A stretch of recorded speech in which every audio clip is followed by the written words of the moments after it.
ঝালকাঠি জেলার উন্নয়ন ভাবনা এবং আসন্ন ত্রয়োদশ জাতীয় সংসদ নির্বাচন ও গণভোট কার্যক্রমে গণমাধ্যমের ভূমিকা শীর্ষক এক কর্মশালা অনুষ্ঠিত হয়েছে। সোমবার আধাবেলা জেলা প্রশাসকের সম্মেলন কক্ষে এই কর্মশালা অনুষ্ঠিত হয়। কর্মশালায় সভাপতিত্ব করেন জেলা প্রশাসক ও বিজ্ঞ জেলা ম্যাজিস্ট্রেট জনাব মোহাম্মদ মমিন উদ্দিন। জেলা প্রশাসক বলেন, জেলার টেকসই উন্নয়ন নিশ্চিত করতে গণমাধ্যমের দায়িত্বশীল ভূমিকা অত্যন্ত গুরুত্বপূর্ণ। একই সঙ্গে আসন্ন ত্রয়োদশ জাতীয় সংসদ নির্বাচন ও সম্ভাব্য গণভোট কার্যক্রমকে অবাধ, সুষ্ঠু ও শান্তিপূর্ণভাবে সম্পন্ন করতে বাস্তুনিষ্ঠ ও দায়িত্বশীল সংবাদ পরিবেশনে গণমাধ্যমকে কার্যকর ভূমিকা রাখতে হবে। তিনি আরও বলেন, গুজব ও বিভ্রান্তিকর তথ্য প্রতিরোধে প্রশাসন ও গণমাধ্যমের মধ্যে সমন্বয় জোরদার করা প্রয়োজন। উন্নয়ন কার্যক্রমের ইতিবাচক দিক তুলে ধরার পাশাপাশি যে কোনো অনিয়ম বা অসঙ্গতি দায়িত্বশীলভাবে উপস্থাপন করাই গণমাধ্যমের প্রধান দায়িত্ব। কর্মশালায় জেলার বিভিন্ন প্রিন্ট, ইলেকট্রনিক ও অনলাইন গণমাধ্যমের সাংবাদিকদের পাশাপাশি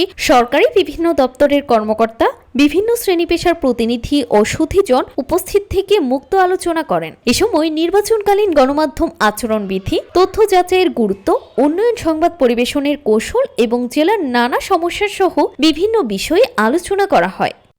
এর মধ্যে আমরা বলেছি রিসার্চ মহোদয় বিজিতে এবং ইয়েতে সাথে ওই লিফট সংযোগের আগেই ডাক্তার, নার্স এবং মেডিকেল টেকনোলজিস্ট এবং আমাদের যে কর্মচারী আছে তাদের সবার ডেভেলপমেন্টে যাতে হয় সেজন্য আমরা এই কাজ করতে চাই। আমরা চাই যে আমাদের 585টা প্রাথমিক বিদ্যালয় আছে, 585টাই মডেল হবে। সেগুলো প্র্যাকটিস সবার মধ্যে যাতে থাকে। এটা নিয়ে আমরা পরবর্তীতে যে যারা প্রতিষ্ঠান প্রধান আছে তাদেরকে নিয়ে আমরা গবেষণা করছি, এটা আমাদের প্ল্যান আছে।